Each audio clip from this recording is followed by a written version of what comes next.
And we're live. Hey, everybody, and welcome to episode 66 of the Multiverse show on this September the 11th of 2017. Thank you guys for tuning in to the show. I really do appreciate it. This is, like I said before, episode 66, and we're going to be talking about some interesting topics. We got quite a few to go with. Two of our members are down for whatever reason. I know James having internet issues, and Fame's not able to make it with us tonight. But guys, we got some really cool topics we want to talk about tonight, and let's get started. So like I said before, Fame is not here with us tonight, so we'll be kind of going past that. But we have our first co-host here for the evening, the Chief of Achievements, the one true King of the North, Undead. Oh, what's going on, everybody? Glad to be back on the podcast. True King of the North. That has a real ring to it. I think I'm going to stick with that. All right. New Twitter name. Thanks for that. All right. And James will not be here with us tonight. Mr. The Brit of Wit, the Caesar of Cinema. James is not here with us tonight. So instead, we got the Phenom of Philly, the Italian companion, Mike, P.A. the Truth. I like that. What's going on, guys? It's Mike from the Inner Circle. Welcome to another wonderful episode of the Multiverse Show, brought to you by the power of the 7 deities. Yes. All right, we got some topics we're going to talk about tonight. We got quite a few things. Today has been a controversial day. Waking up this morning was rough. Everybody's going at everybody for all this different stuff, and we'll try to steer clear of it if we can. But real quick, as we're going through, what have you guys been playing this last week? Nick? Well, I've been playing a lot of Rainbow Six Siege. I played that all weekend. Had a lot of fun with that. I haven't really played much else. I'm finishing up Undertale on the last boss now. And I've actually been spending a lot more time watching Season 4 of BoJack Horseman and been really enjoying it. Oh, that dropped already? Yes, sir. I forgot about that. I need to watch that now. Oh man, BoJack Horseman. That's a damn good show right there. I've watched the first, I think, 3 or 4 episodes of the season, and it's absolutely amazing. I mean, that show was so interesting because it makes you you like it. It's funny, but it makes you feel bad too. Oh yeah, no, that season does that really well because I sat there before I went to bed. I watched a couple episodes. I was like, man, I feel awful. I've never seen it. I might have to check it out. Now, how does it compare to shows like Family Guy, South Park, that kind of stuff? A lot less toilet humor and more. I'm gonna say the humor's a little bit more subtle, but it's also a little bit darker too. Yeah, the subject matter is a lot more. It's hard to explain, really. Yeah. Basically, you'll walk away laughing, but there's always that little tinge to it, like in every episode where you feel bad. And there's inevitably one episode where it's going to hit home a lot harder for you on a specific subject matter than other episodes will. Like, what was it? Whatever. I'm not getting specifics, but it was in the season 2, whenever he's riding the yacht down the highway. Yeah. That moment, I was like, damn. Yeah. Like, it was just really hitting me like, oh my gosh. That was way too heavy for a show. It's BoJack Horseman is definitely worth your time to watch. But, Mike, check that out. A little bit of Madden, a little bit of Mario plus Rabbids, but other than that, over the past week, most of my time has been on Destiny 2. So. We'll be talking about that a little bit later. But yeah, I picked up Rabbids as well. So I've been playing a little mixture of everything lately. Trying to finish up some games. Currently, I think I'm on my 40th game I've completed this year. Damn, dude, you're only 3 games behind me right now. Yeah. Destiny 2 being my number 40. Having completed the campaign and all the base content. Except for the raid. But yeah, I've completed quite a few games this year. And no slouch games either. Like I finished Watch Dogs 2, all the Mass Effect games except for 1. I'm not playing 1. I've put a lot of work, so But recently, finished Uncharted 3. Yeah, Destiny 2 being kind of the other one. I've poured like I think 30 hours in Destiny 2 already. We do want to talk about this kind of. Well, I guess we'll segue into it right now. So, Nick, you're the only one who hasn't played Destiny 2 yet, right? Yes, sir. All right. So yeah, we'll try to keep it spoiler free. Mike, you haven't beaten the campaign yet, have you? I haven't. Just to give you guys a sense of where I'm at in the game, I just did the mission on Nessus where you rescue Cade 6. That's where I'm up to in the story. Right now, I'm level 17, and I think my power is around 150 or so. Just to give you guys an idea of where I'm at. Mm-hmm. All right. So yeah. What else is there? Yeah, I've completed the game. I'm max level. I'm still building up my my power level. I think I'm like at 240 now. I think I'm not really sure. Last few days have been kind of busy, so I haven't really had a chance to like really grind it out like a lot of people. So we'll kind of work around that. So overall, general thoughts. Destiny 2, I think, is like a soft reboot of Destiny 1, where Destiny 2 was. Well, where Destiny 1 was more like, hey, look how cool everything is. Everybody be happy. Let's fight a nondescript enemy that even the creators don't know what it is. It just, so many issues like that. And Destiny 2 is like they completely restarted. And they're like, okay, we get it. Like, you really don't have to play Destiny 1 to know what Destiny 2 is about. You don't. It's You really very... don't. Like it's just way better, and it's like I feel like with Destiny 2, they listened to every single complaint from Destiny 1 and fixed it.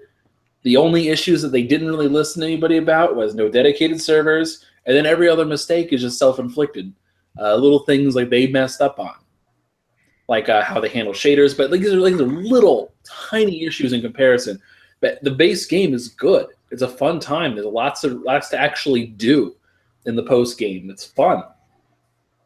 I've personally enjoyed it a lot more than Destiny 1 as a person who hated Destiny 1. See, I liked Destiny 1, but I think Destiny 2, I have to agree with you, it's a lot better. You're right. Pretty much every complaint from the first game they addressed. Definitely the base game is a lot more fleshed out. I think the story is a lot better. Well, it actually has a story in the base game, number one. But the story that's there is pretty good. I like how they switched it up with the how in Destiny 1 it was patrols. I think these new adventures in Destiny 2 are a little bit more involved. They feel more like light story missions rather than just busy work. So I like that. I like how the public events are a little bit more meaningful. You actually get good drops from them, especially if you do a heroic public event. And Crucible mode is great, just like it was in Destiny 1, because the shooting mechanics are top notch. So I've really been enjoying it. Yeah. Well, the real question is for Nick. Are you on board? You can pick this up later, or what would you have to see that would push you over the edge? Well, see, for me, the thing that will dictate whether or not I purchase Destiny 2 doesn't have anything to do with the base game. It has more to do what their DLC plans are going to be, because with a game like Destiny 2, if you enjoy the base game, everyone's going to basically pick up the DLC, but I just want to make sure they're not going to roll over people with the DLC, because I know a lot of people got messed around, rolled around with the DLC plans on the original Destiny, and just because it's Activision, I'm very, very untrusting of them in the long run. So I want to see what they have planned out for DLC and everything else. And plus, worst comes to worst, I may just do what I did with the original Destiny and wait till the Legendary Edition comes out, and then I'll give it a shot with all the DLC and everything else for the regular price of admission. It's not something I'm itching to play, because I know a lot of my friends are playing it right now. Like, I have my 96 people on my Xbox. On Sunday night, there was 62 people playing Destiny 2, I think. Wow. And I know once other games come out, that's going to quite quickly change over to something else. But I don't know. I'm on the fence with it right now. I told myself after Destiny 1 I wouldn't drop $80 on Destiny 2 until I see what their full game plan is for the game, and they've been really tight-lipped about what the full I don't know if you want to call it a season of Destiny 2 or what you want to call it, but I'm interested to see where they're taking the post-game content, basically. All right. My understanding, at least when it comes to the post-game content, is they're doing the exact same thing as last time. You buy the game, you buy the expansion pass, you're good for the year until next year's big expansion. And then after so it's very similar to Rainbow Six in the fact that there's year 1 and year 2 seasons pass content, basically. Yes, it's exactly like they handled Destiny 1 as far as we know. Okay. I totally understand that you want to see if the game's going to have sticking power, it's going to last, and that's totally understandable, worthy cause, so to speak. But yeah, I definitely agree with that. So, all right. So moving a little bit along. So we are kind of in this weird little zone here. So it's September, and when it comes to movies, September is kind of weird. September, you start getting a lot of horror movies because they're ramping up for October, but they also kind of want to play into the whole summer thing as well. And this year we got the I think a movie most people were counting on just sucking. I think that was the thing about it. It was the remake of the movie, well, the television miniseries of It by Stephen King. And Nick, I think we were talking about this earlier. Like they filmed this movie in your hometown. Yeah, they were here for 3.5 weeks. Like they converted the whole of the downtown, like all the shops got new signs. They kept some of the shops signs. It's been really busy down here too the past couple of weeks. There's been a lot of like people down here coming to see the town because of the movie, and yeah, our tourism's supposed to spike like crazy because like our theater's in there, the wide shots, it's the whole town. We've got, I think, there's a whole viewing tonight, actually, at the downtown theater, and it's got a couple of creative minds behind it. Like, I think there's the, principal filmographer, and I think one of the producers, and there's someone was saying Tim Curry's there. I don't know if that's true or not, or people are just throwing that around. But, yeah, it's kind of cool, and it's the most excitement that's been in this town in God knows how long. Yeah, man. I went to go see the movie, and your town's beautiful, man. it's really good. And the real freaky thing too is some of the production members of It went around our town and actually put red balloons and everything all over the place. Mm-hmm. There's been red balloons and storm grates. People have found them in the hallways of their apartment buildings. Yeah, it's been a real trippy. That's cool. That's really cool. Yeah. Man, I really enjoyed the movie too. I watched the miniseries, and really the miniseries for me is just kind of other than Tim Curry, everyone else is playing like a C-level acting. It's we know we're on TV, it doesn't really matter. But Tim Curry's bringing his A game. He's going all in, and it's so funny because when you watch this movie, I did not expect it to be good. I was just kind of I'll see who it is. I don't know who Skarsgård is. And I was like, whatever. I really don't care. So I went to go see the movie, and it was just oh my gosh. Everybody, at bare minimum, everybody's bringing a B+ performance. Everyone's going at it. And if there's one thing our generation of actors has nailed, is we can do child actors. We can get good child actors. Before, in the 70s and 80s, it was these are child actors were cringy, ugh, this is bad. But no, we have good child actors this time around. Everybody is bringing it all the way through. Love it. And Bill Skarsgård, oh my gosh, this dude gives Tim Curry a run for his money. This guy is just I cannot tell you. He is going on a whole nother level where Tim Curry really was limited by the technology of his time. Skarsgård takes advantage of everything. He looks creepy as hell. For me, I'm not scared of clowns, but Skarsgård was bringing it. I was I can see why people are afraid of clowns now. I can understand. He was over the top, man. It was insane. Definitely, like I'd say he gives Tim Curry a run for his money, and he might even be better. Whoa. Than Tim Curry. Wow. I was just that's a strong comment. Yeah. But anyway, Mike, you going to see this movie? I haven't seen it yet, but I'm probably going to go see it this weekend. Now, I have a question. This is probably a stupid question. The events of the movie, is it when the Losers Club is all kids, or is there like I know it's a movie, so there's not really a part 2, but do they get into like the part 2 where they're adults? No. This movie took a very deliberate choice of we are only doing the kids. We are staying right here, and this is already come out now as news. There is going to be a sequel, and they are going to be adults in the sequel. Oh, okay. So instead of doing two, like it's a 2-parter, and it's really hard to explain. Where it's one of those things where mediums matter, where you're consuming the media per se.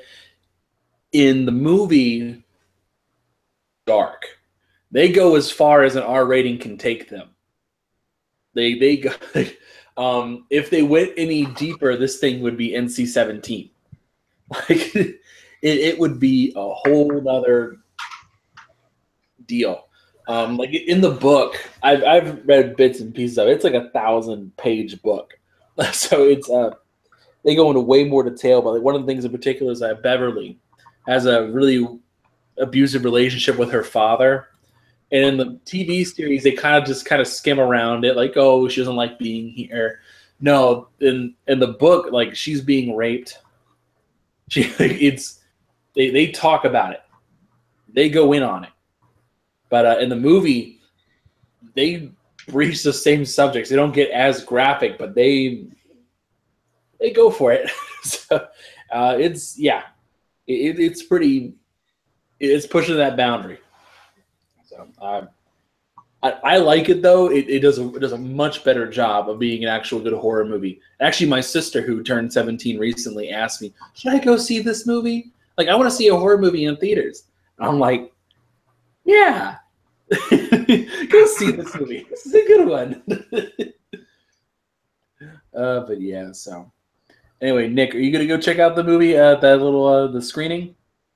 Yeah, I'll probably go check it out. Maybe weekend or weekend after, probably. It'll be good. It'll be good times. I know downtown's gonna be packed tonight. I think they're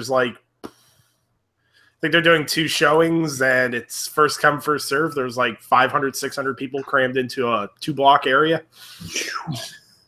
Ugh, that's crazy. Oh man, but yeah. So. Moving a little bit along here. Man, it has been a crazy day. Currently, it is the Hurricane Irma, which is now Tropical Storm Irma, is actually over my house right now. So if I suddenly disappear, you know why. I've been taken away by the storm. So let's see. We actually got another piece of news that came out today. Another interesting little bit. So we have, the Nintendo Switch. With another comeback. So I know Mike and I are Switch gang, and I know we're trying to pull Nick towards us. We're trying to say, come on, come to the dark side. Let's play some Switch games. But I think this particular announcement for you, Nick, might pull you over.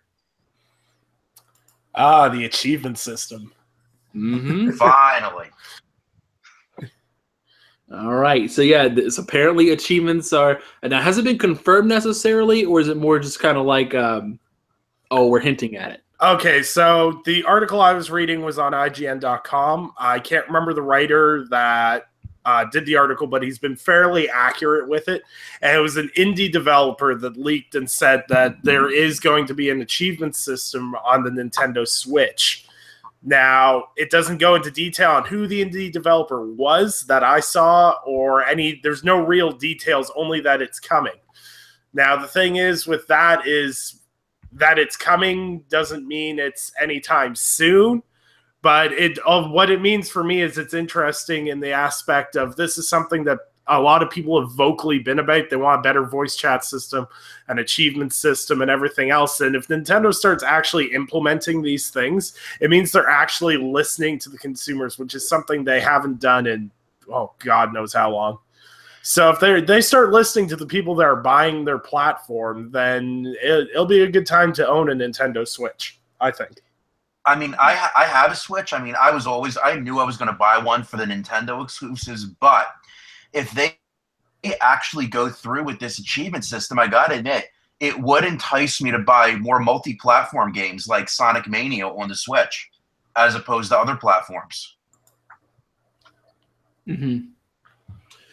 Yeah, so actually the details of it, there's a indie developer for a game called Licht Spear, which is for if you don't know what the hell that means, it's a game about like throwing like laser spears, and like it's supposed to be like this whole Germanic future thing. It's kind of weird, but they're gonna bring it over. And like the actual quote they gave was, "Nintendo doesn't have any official support for achievements and leaderboards like Sony or Microsoft, but we know they're working on it."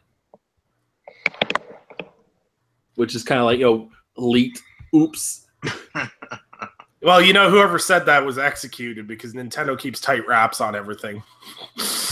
Yeah. Whoever leaked that's in a storage unit somewhere tied up to a chair. Yeah. See, I just wish that all systems had like an across-the-board leaderboard. Like, one of the things that, like, I love the Xbox achievement leaderboard. As a lot of people, anyone that knows me knows, I've been slacking on it the past month or two. I just haven't had the drive to. But I wish the PS4 had one too. Like, just the amount of trophies you rack up and everything else. Like, I'm one of those statistic guys. It drives me nuts when I can't, like, But it's friendly competition. It's fun. Yeah. The main thing for me though is like, I don't want people to understand, like, there's a couple people that tweeted at me a couple of weeks ago. I meant to address it at some point. I'm not one of these people that if a game doesn't have achievements or the achievements are really unachievable, I won't buy or play the game. So for some reason, a couple of people thought I don't buy games if the achievements are either way too hard, an example like Dark Souls, something like that, or if a game doesn't have achievements, I won't buy it. The reason I'm not buying a Nintendo Switch isn't because of the lack of achievement system. I've been considering buying a Nintendo Switch, and the lack of achievements is actually not a swing point for me. There's other features and problems that I dealt with being a Wii U owner and day one buyer that I'm still not convinced with the Switch that will only be solved with time. But the fact that it shows that Nintendo might be trying to resolve issues that people have with the Switch ecosystem, that's a really good sign that Nintendo is listening to the people that bought their consoles, which is something they did not do with their last generation of consoles. So the only way this thing can go is up, hopefully. And hopefully Nintendo will continue to support the console the way they have been. And also in the fact, too, is hopefully they'll take a look at that voice chat and be like, this is dumb.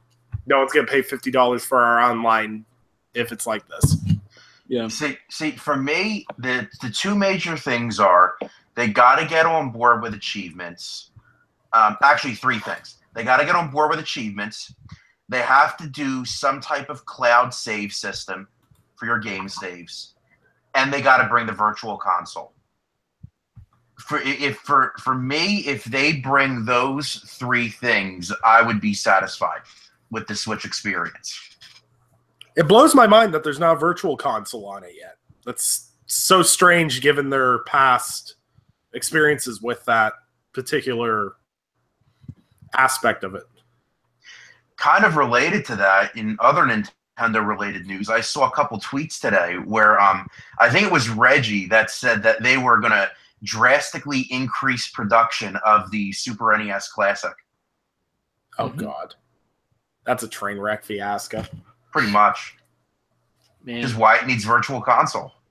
And see, I don't understand how Nintendo does their shipping and everything else, because, like, during the time period where you guys couldn't get Switches, like, I know a lot of people down in the States were buying them for ridiculous prices on Kijiji.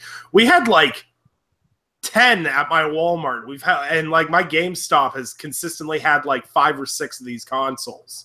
Yet you guys can't find any down there. I'm like, I don't understand how they're. I have not come across any scarcity issue for the Nintendo Switch, even when I wasn't buying one. Like even when I was just kind of casually looking, it was like, yeah, you want to buy one today? Like, no. Yeah, part of it is just kind of because it's really weird where I live, because where I live, it's a small town kind of vibe, but a big population. It's a fairly large city, but it's also at the same time it's a very small town kind of vibe to it. So what happens is when it comes to retail stuff, most of the time it's like, oh well, you have this huge population, we got to give you a bunch of stock. Like 6 GameStops in town, like it's not a big deal. And so they get a lot of stock in. But then we're like, we kind of stick to our own little one, and it's like, oh, if you want to venture over some other place that doesn't want to switch, there's almost always one there. Like it's scarcity issues are really not a big deal here.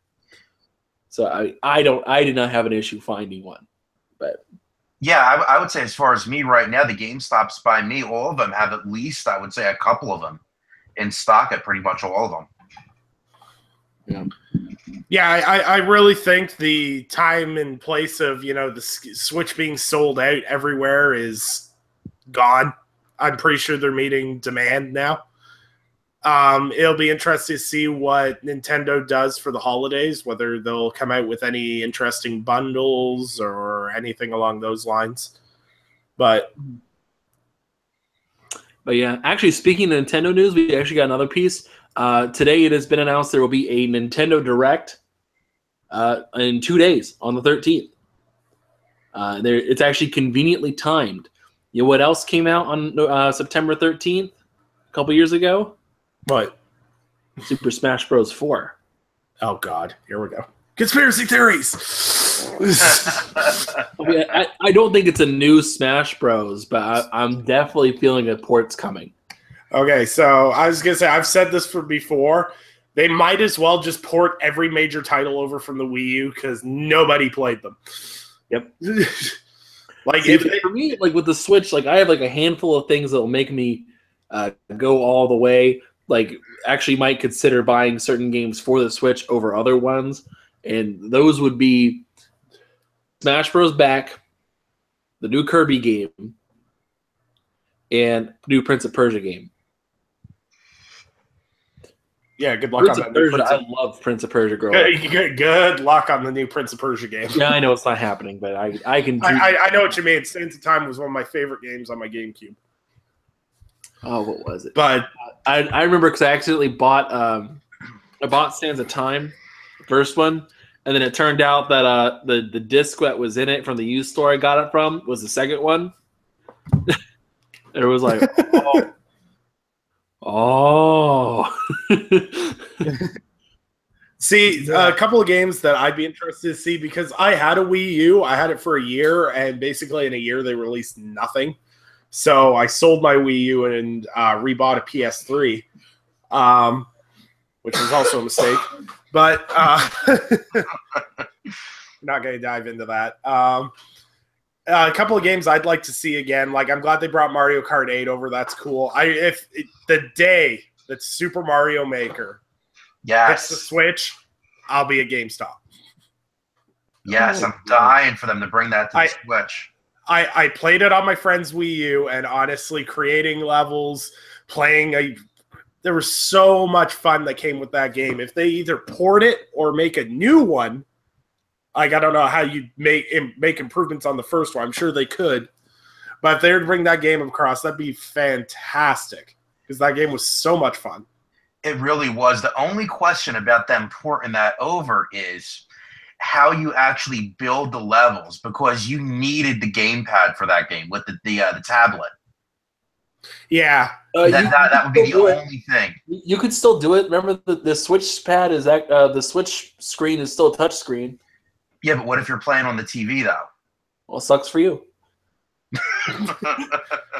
well, how did the I truly believe that put it on the screen of that one too? I truly believe that Nintendo can port some of the better games across. If we can get Pokken Tournament, we can goddamn get some of the better ones. Yeah. I want to do Donkey Kong Country. Because Tropical Freeze was great. Yeah. I don't talk about that game. I'm pretty sure that's the game I broke a Wiimote on. That's the funny thing about all this stuff when it comes to Switch is like Xbox and PlayStation, we are not content with the same stuff over and over and over again. But when it's Nintendo, it's a whole other story. It's like, nah, we're good. Just keep making the same game over and over and over again. We're good. But it's like you come and go too. Like I didn't own a Wii U. I owned a Wii, and it was every other one. It was just kind of like, hey, I got what I missed out on, and I'm gonna get more. So I think it's funny you say that because like when I was younger, like I casually gamed. I'm gonna say that like I only had like 30 games on GameCube, and like when I decided 30, I had 15.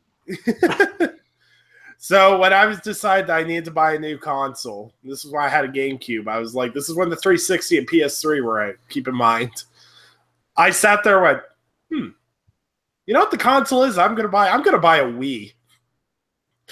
I bought a Wii over a 360 or a PS3. Oh, so did I at first. And then I was like, I can't say anything. Like, I did too. And then I'm sitting there with my Wii, and all these games are coming in, and I'm like, I can't play any of this. This is crazy disappointing. And then I bought a PS3, and I played PS3 for quite a couple of years, and then I bought a 360, and yeah, I used to be primary Nintendo, and believe it or not, as much as I have a constant disdain for the company. Yeah. I think going back to what Anchor was saying, talking about us wanting to replay these older Nintendo games. I think the reason for that is because a lot of these Nintendo games, like Donkey Kong Country, they're platformers, they're challenging platformers. The level design, they're timeless. Whereas if you go to play a game like, the first Mass Effect or the first Uncharted, something like that, that game is going to feel a little bit dated if you play it today. Whereas those types of Nintendo games, you're not going to get that feel. So I think that's where a lot of the appeal comes in. Mm-hmm. Yeah, man. It's just, I want to play more on my Switch. That's all I want to do right now. It really is fun. Like there are some games I'm just never gonna get on any other platform. That's just gonna happen. I'm not buying Wolfenstein 2 on the Switch. It's not even. Don't worry, it's not even coming to the Switch. So don't even worry about it. I don't need to worry about it. Like it's just one of those. I just don't. There's certain things I'm just not going to get. I do have to say, though, for a lot of the Nintendo guys, y'all need to really calm down on whenever a new game comes out. Y'all in the comments going, Switch? Switch? Switch? I saw a new trailer for The Evil Within 2, and the top-rated comment on YouTube was, is there going to be a Switch edition of this? It's like, God. Actually, speaking of which, L.A. Noire, the remaster, is actually coming to Switch. Yeah, I actually saw that. But it's just a 360 port, right? Like it's not really remastered, though. No, it's not even remastered. I think someone was saying online, I can't remember who it was I follow on Twitter, was saying that Switch version is actually the PC port, which is actually worse than the 360 port. Ooh. No kid, I never played it. That's crazy. Yeah, no. I played L.A. Noire. L.A. Noire did really well on.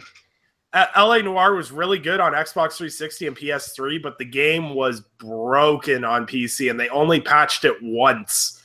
And as far as I know, it's still a bit of a mess on PC. I'm not 100% on that. I was just going off what I've seen people tweeting about it. But it's cool that game's getting a remaster, because they can't really do a sequel with it, with how they did the story, but it's a really good game. I really encourage people to pick it up, because it was one of those first games. I think I had it on the 360. I'm going to say I had it on the 360, where I was wowed with the graphics. Like the graphics, those facial animations were eerily good. It worked into the facial animations of that game had to be as good as they were, because it was part of the gameplay mechanic. like being able to see if someone's lying and everything else. But the game blew my mind at the time. Like, you look at other games that were out at the same time, this game is mind-blowingly looks good. Like, the gameplay's all right. The investigation, finding clues, and the story correlation, like if you accuse the wrong person, that can come back and bite you in another case later on. It's a really cool game mechanic. And I would really wish Rockstar had done something more with it. Maybe not a direct sequel, but done something in the same style of. Yeah. I don't know. I find it so funny that like Rockstar for the longest time did not give a damn about what people thought. And they still kind of don't, but it's like people were clamoring for give us Red Dead Redemption 2, and they finally listened and did it. But people have been saying give us a Bully 2, give us Ellie Noire 2, and they're like, nah, we're good. See, I was not surprised to see Red Dead Redemption 2 because they're gonna sell microtransaction DLC out the yin yang on that online. I don't see Rockstar doing anything else. They're going to do the same thing. They released GTA 5. They've been riding the money off that for God knows how long. They're going to release Red Dead Redemption 2, and now you're going to have Red Dead and GTA raking in money on money on money from the online. I got a feeling that's really freaking me out. I got a feeling that Red Dead Redemption 2 is not what we think it is. I get the feeling that it's an always online game. I get the feeling that it's way more focused on multiplayer. And yeah, there's gonna be single player missions, but it's still gonna be like, oh, you have your cowboy. Like I'm not even sure you're gonna play as John Marston. Well, I to be brutally honest with it, I feel like they may go the Destiny route where, you have like drop-in co-op and open world events. And if it is like that, I'll be insanely disappointed.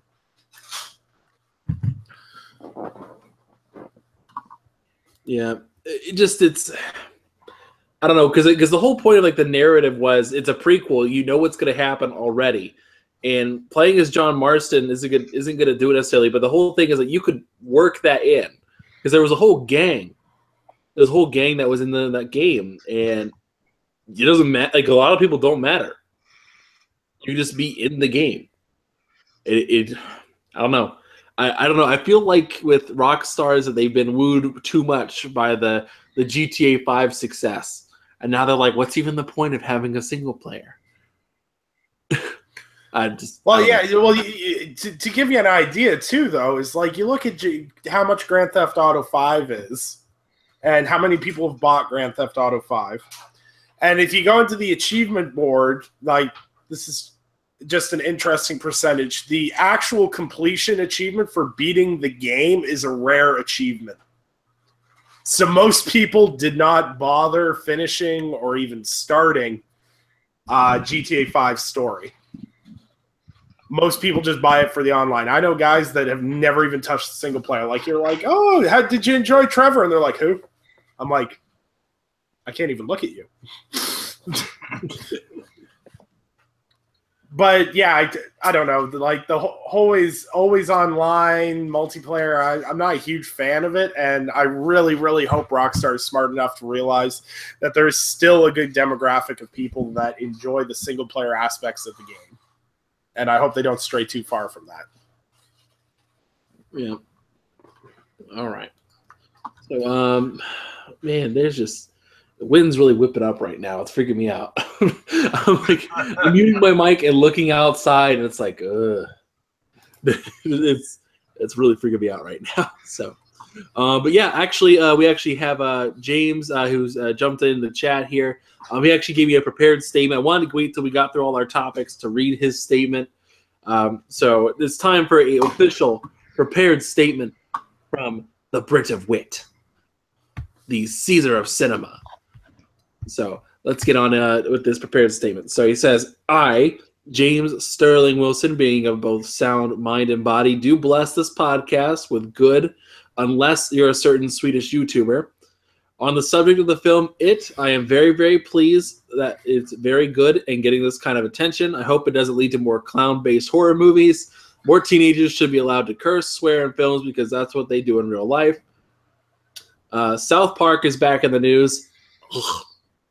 Colin Trevorrow is out of Star Wars Episode 9, and I would like to see Dan Trachtenberg, which is the guy who did 10 Cloverfield Lane, given the chance to take the helm. Finally, when I've been playing, I got Horizon Zero Dawn on Friday, and I'm finding it very hard to stop playing it. I doubt it will be my absolute game of the year, but it has to be in the top 5. I'm just a man standing in front of a bunch of nerds on the internet, asking them to follow me on Twitter at James Wilson. And he also says, if it comes up, I'm interested in picking up L.A. Noir's remaster. That's it. Anyway. Yeah. Great statement. So, anyway, guys. Anything else you guys want to talk about tonight before we wrap things up? And I can batter down the hatches for the storm? Yeah, no, I've got nothing. I've got the Hyperkin X91, the retro style controller. I posted up there on Twitter. I've got that review dropping on Wednesday, I believe. I'm just doing the editing on it now, so if anyone's interested in that little controller, it's the review will be up on Wednesday. Other than that, that's it for me. Yeah, I'm going to watch that review because I'm interested in it, especially the D-pad for fighting games. You do not know how frustrating it was for me to play fighting games. I'm so awful at fighting games to try to figure out. Like, when I did the review, I was like, okay, so it's a retro-style controller, so I'm going to go through a bunch of games with it and just see how it performs with all these different games. So I played through Rare Replay, and then I was like, well, people want to know about fighting games, so I turned on Mortal Kombat, and I also put on Killer Instinct, and yeah, that was frustrating. But yeah, no, the controller's really, really good. The D-pad's really, really nice. It's a lot nicer than the Xbox One controller D-pad. But that's good to know. Well, I'll get more into that on Wednesday. But yeah, that's all for me, really. Yep. Also, I do want to say one particular thing I find hilarious. Everybody who bought Star Wars Battlefront, screw you. Whoa! What? You know why? Guess how much Star Wars Battlefront Ultimate Edition is now? 2 years later. $4.50. Wow. For the whole game and all the DLC. Yeah. Wow. Tell me, oh, Star Wars Battlefront's gonna be it. It's gonna be the top dog. It's gonna beat Fallout 4. Mm-hmm. I'm gonna hold that grudge. Hey, no, I still like the people that are being like, yeah, Star Wars Battlefront 2 is gonna be the shooter of the year. I'm like, shut up. Yeah. But here's the other thing that doesn't make any sense. The Star Wars Battlefront Season Pass is $17.99. What? Yeah. Go figure. Oh, also an exciting news, too. I'm looking at ordering off the Bethesda store because they got an awesome deal right now. You can get the Pip-Boy edition with the Game of the Year Fallout 4 edition for $100. So that's pretty exciting. All right. All right, guys. Anyway, we're going to wrap the show up for tonight. The wind, I guess the wind's really picking up right now. I don't know if you guys can hear it, but it's freaking me out. Anyway, guys, we're going to wrap things up here, but I'll do your outros for just a moment. We have our guys on here tonight. We got Mike, PA to Truth. Where can people find you at? All right, guys. Thank you for tuning in for another great episode of the Multiverse Show. You can find me on the Inner Circle at ticgn.com. Also on Twitter, Xbox, PlayStation at Mike P. The Truth. All right, Nick. You can find me on everything at Undead3XVI. You can follow me on YouTube at Undead Reviews. I actually have pre-recorded content that's going to start uploading next week. I'm trying to hit the goal of getting 3 videos up every week, which has been a challenge with kids. But yeah, so YouTube content's going to be frequent, and you're going to start seeing a couple articles a week, hopefully, on tickgn.com. So yeah, stay tuned for that, guys. All right. And that's Anchorman V2 here. Thank you guys for checking out the show. Remember to share it for everybody. And check out the Patreon that we got going on. Link in the description below. Also, for you guys watching on SoundCloud and the rest of that stuff, same place. Check out the description. And thank you guys for showing up. We really do appreciate it. And we hope you guys have a good week. See ya.